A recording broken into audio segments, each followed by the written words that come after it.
Good morning everyone, সবাই কেমন আছো? আশা করছি সবাই ভালো আছো, আমরাও ভালো আছি। নতুন আরও একটি ব্লগে তোমাদের অনেক অনেক ওয়েলকাম। দেখো আমি এদিকে ফোন দেখছি বলে ও কিরম ওই দিক দিয়ে উঁকি মেরে ফোন দেখছে। তো যখনই ফোন দেখি তখনই ওরকম করে দেখি, তাই ভাবলাম তোমাদের সাথে একটু শেয়ার করি। তো দেখো সকালবেলা উঠে পড়েছি দুজনেই, কিন্তু বিছানা থেকে কেউ এখনো উঠেনি। এত ঠান্ডা পড়েছে না, আর ভালো লাগছে না, মনে হচ্ছে যেন বিছানাতেই শুয়ে থাকি, উঠতে আর ইচ্ছা করে না। এখন ওই 8টা মতো বাজে, ও কিন্তু 7:30টার সময় উঠেছে। উঠে চেঁচামেচি করছিল, আমাকে ডাকলো। আর যেই আমি উঠেছি ওর সাথে কথা বলছি, তখন গিয়ে ও চুপ করেছে। আর এখন দেখো ফোনের দিকে তাকিয়েই আছে। আর তোমরা সবাই বলছো তো যে কবে ঘরে যাব, কবে ঘরে যাব। তো অবশ্যই তো যাব, কিন্তু ঘরে গেলে এই জিনিসগুলো খুব মিস করবো গো। যে অনেকক্ষণ থেকে শুয়ে ওকে আদর করা, ওর সাথে ঘুম থেকে উঠে একটু সময় কাটানো শুয়ে শুয়ে, তো এগুলো খুবই মিস করবো। কারণ ঘরে যাওয়া মানেই তো কাজের শুরু। আর কাজ করতে গেলে ওকে সময় দেওয়াটা, মানে সকাল থেকে যে ওর সাথে সব সময় সময় কাটানোটা আর হবে না। ও হয়তো কাঁদবে, তখনই ওর কাছে এসে সময় কাটাতে পারবো। তো যাই হোক, এখন দেখো ব্রাশ করে নিচ্ছি। আর আজকে সকাল সকাল মা উঠে পড়েছিল, আমিও উঠেছিলাম, উঠে কিন্তু আবারও ঘুমিয়ে পড়েছিলাম। কিন্তু মা সমস্ত কাজ সেরে ঋতুর জন্য মিষ্টি জল বানিয়ে দিয়েছে, আর এখন চা করতে গেছে। তো এই যে মুখ ধুচ্ছি, মুখ টুক ধুয়ে ভালো করে মুছে নেবো, নিয়ে চা খেতে যাবো। আর আমাকে আগের দিনের ভিডিওতে একজন কমেন্ট করেছিলে যে আমি বলেছিলাম পুজোর পরে শ্বশুরবাড়ি চলে যাব, কিন্তু এখনও কেন যাইনি। আর তাছাড়া আমি আমার বরকে ছেড়ে এতদিন আছি, আমার কি কোনো কষ্ট হচ্ছে না? এটা একদম ঠিক কথা বলেছো তুমি। আমার কিন্তু কষ্ট হচ্ছে না যে তা নয়, কিন্তু কষ্ট হলেও কিছু করার নেই। কারণ এখন ওর দিকটাও তো আমাকে দেখতে হবে। ওর দিকটা বলতে আমার বেবির দিকটার কথা বলছি, আমি ঋতুর কথা বলছি। তো আমাদের ঘর তো টালির চালের ঘর, ওখানে কিন্তু খুবই ঠান্ডা। আর এই ঠান্ডাতে ও এত ছোট, ওকে নিয়ে না আমি সামলাতে পারবো না। আর আমি এমনিতেই ওর কিছু হলে সঙ্গে সঙ্গে আমার ভয় লেগে যায়। একটু সর্দি হলেও মানে আমার চিন্তা হয়ে যায় যে সর্দি হয়েছে, কী করে ভালো হবে। আর তারপরে ওখানে গিয়ে যদি ঠান্ডা লেগে যায় তখন সামলানোটা মুশকিল হয়ে যাবে। এখানে মা আছে, একটা সাহস আছে, ওকে নিয়ে যেমন তেমন করে রয়ে গেলাম। মা আছে বলে আমার কোনো চিন্তা হয় না, আমি জানি মা ঠিক সামলে নেবে যাই হোক না কেন। তো এই তো, তো সেই জন্যই এখানটায় আছি। ঠান্ডাটা একটু কমে গেলে আমি কিন্তু চলে যাব। আর আমাদের ঘর হচ্ছে নতুন ঘর, তো সেটা হচ্ছে কমপ্লিট হয়ে যাবে, হয়ে গেলেই কিন্তু আমি ওকে নিয়ে চলে যাব। আর যদি নাও হয় তাও ঠান্ডাটা একটু কমলে চলে যাব।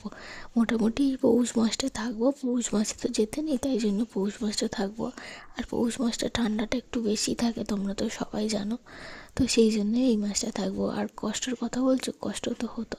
তো যখন ও প্রেগনেন্ট ছিল, তুমি যেরকম আমাকে কোয়েশ্চেন করেছো এখন তুমি প্রেগনেন্ট আছো সেই জন্য, তো তখন আমার মনে হতো যে আমি এতগুলো দিন কি করে থাকবো। মানে বিয়ের পর থেকে তো ওকে ছেড়ে থাকিই না। আর বিয়ের পর থেকে যেখানেই যাই না কেন ও আমার সাথেই যেত। আর এখানে এলেও আমি 3-4 দিন থাকি আর 1 সপ্তাহ থাকি। তো 1 সপ্তাহ থাকলে হয়তো থাকতো না, কিন্তু 3-4 দিন থাকলে ও আমার সাথে সাথেই থাকতো, এখান থেকে খেয়ে দিয়ে কাজে যেত। তো এরকম করে থাকতাম আর কি, মানে ওকে ছেড়ে থাকতামই না। তো তখন আমার মনে হতো যখন প্রেগনেন্ট ছিলাম যে কী করে বেবি হওয়ার পরে কী করে গিয়ে থাকবো, তখন একটু মন খারাপ হতো। কিন্তু বেবি হয়ে যাওয়ার পরে মানে একটা আলাদা হয়ে গেছে জানো তো। মানে ও আমাকে সপ্তাহে সপ্তাহে দেখতে আসে, প্রতি সপ্তাহে ছুটির দিনে তো আসি। আর মাঝে মধ্যে বেবির কোনো দরকার হলো বা ও একটু কাছ থেকে তাড়াতাড়ি চলে এলো, বেবিকে দেখতে চলে এলো, তখন দেখা হয়ে যাচ্ছে। তো ওই জিনিসটা আর মনে হয় না। আর একে পেয়ে তো সারাদিন একে নিয়ে এতটাই ব্যস্ত হয়ে পড়েছি যে মানে মন খারাপের সুযোগটাই আর হয় না। তোমার ক্ষেত্রেও দেখবে এটাই হবে, তখন আর মানে এতটা কষ্ট হবে না। তখন একে নিয়ে মানে তোমার বেবিকে নিয়ে সারাটা দিন কেটে যাবে, দেখবে কখন বুঝতেই পারবে না। এই তো দেখতে দেখতে আমার 4 মাস হয়েই গেল, আর কটা দিন আছি, তারপরে কিন্তু চলেই যেতে হবে। আর তুমি আর একটা প্রশ্ন করেছিলে যে আমার কত উইকে বেবি হয়েছে। আমার বেবি হয়েছিল কিন্তু 36 উইক একদম কমপ্লিট হয়ে, সবে সেদিনকে 37 সপ্তাহ পড়েছে, মানে 37 উইক পড়েছিল, তখন কিন্তু আমার বেবি হয়ে গিয়েছিল। তো এটা তুমি জিজ্ঞেস করেছিলে তাই বলে দিলাম। আর তোমরা অনেকেই জানো না, তাই জন্য তোমাদের সবাইকেই বলে দিলাম আর কি। আর আজকে দেখো এত পরিমাণে ঠান্ডা পড়েছে, তো আমি চাদর গায়ে দিয়ে বাইরে রোদে বসে আছি, চাদর গায়ে দিয়েছি, বুঝতে পারছো কী পরিমাণ ঠান্ডা লাগছে আজকে। আর ওদিকটা দেখো, যেহেতু গঙ্গার ধার, ওদিকটা দিয়ে প্রচণ্ড পরিমাণে হাওয়া আসে, আর ওই বাঁধরায় উঠলেই আমাদের তো গঙ্গা, তাই জন্য প্রচুর হাওয়া আর ঠান্ডা, তাই জন্য ঋতুকে ভারী করতে চাইছিলাম না। আর তারপরেও কিন্তু ঘুমিয়েছিল, উঠে চান টান করলো, তারপরে আমরা খাওয়া দাওয়া করলাম। মা দেখো এখানে কতগুলো বাসন মাজছে, আর এটা যদি শ্বশুরবাড়ি হতো তো আমাকে তো বাসনগুলো মাজতে হতো, কিন্তু এখন ঋতুর সাথে সবসময় থাকছি, কাটাচ্ছি, তো এই কাজগুলো করতে হয় না, মাই সমস্ত কিছু করে।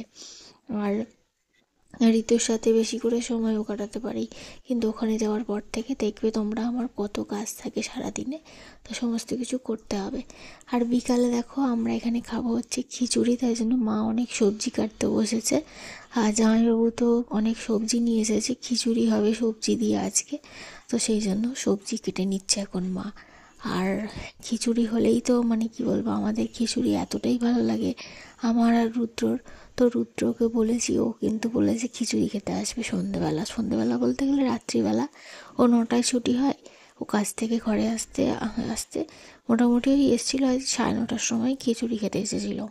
তো এখানটা দেখো মা সমস্ত সবজি এখনই কেটে রাখছে সন্ধে হতেই, আর এখন তো 5টার সময়তেই সন্ধে হয়ে যাচ্ছে, তো সবজিগুলো কেটে রেখে দেবে, খিচুড়িটা ওই 7:30টার সময় বসিয়ে দেবে, আর খিচুড়িতে একটু গরম গরম থাকে, তাই জন্য একটু তাড়াতাড়ি বসিয়ে দেবে।